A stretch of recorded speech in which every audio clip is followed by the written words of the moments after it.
Multiplayer definitely is at the centre of Crackdown 2. Non-stop crazy action.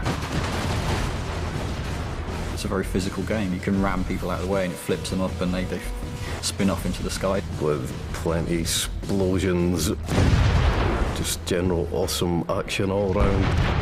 Picking up vehicles, throwing them across the road. A multitude of weapons at your disposal. If you can break it off, you can use it and you can hit people with it. It can just cause complete devastation. We just thought, right, well, let's go all out. Let's give them as much as we possibly can. In order to make things clean, you destroy everything. You know, fire cleans all. Episode 1, Fun with Friends. A lot of people love the fact that you can have this open world environment and mess around with your mates. We've doubled the amount of players for co-op. We've turned it up to 4-player co-op, 4 times the people, 4 times the fun, basically. There's so many things to do in the city, it's pretty remarkable that we've managed to fit that in. We have to make all of those missions support 4 players. And not only that, we have to make sure that those missions are supported for 4 players, playing 4 different missions scattered around the world of Pacific City. You've got all of the, as everybody knows, the orbs. It's about making sure that, you know, you have that group experience with orbs, like Renegade orbs, where, you know, they actually make it pretty tricky for you to get hold of them and they run away from you. You know, one person can chase them and another person can figure out where they're going and kind of help out. Races, so you've got rooftop races, road races. You've got all the achievements in the game as well, and there are a bunch of stats that we track that also go on leaderboards. I'm getting excited, citizen. Must remain composed.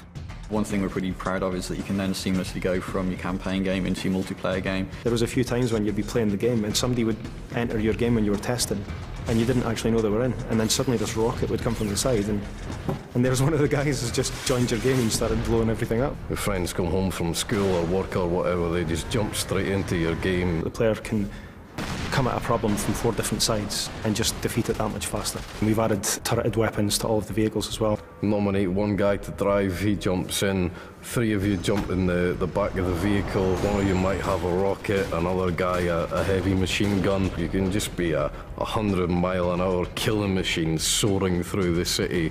It's awesome.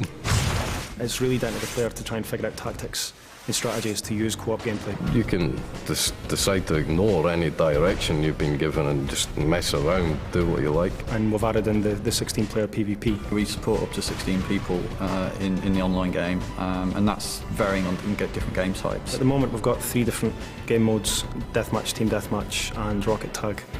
Rocket Tag's a little bit different.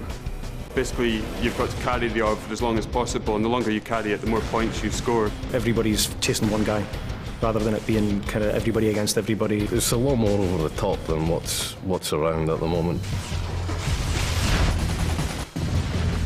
We want people to play it as long as possible and really create, you know, a community for Crackdown. What I describe as one way of playing the game, someone else is going to say, oh, no, I'm not sure about that, but will have a completely different and brilliant experience than somewhere else in the game. So, I mean, there's so many different aspects, and we've tried to cram a lot in Crackdown 2 and just hope that you guys enjoy it. Brace yourself, man. It's going to be a wild ride.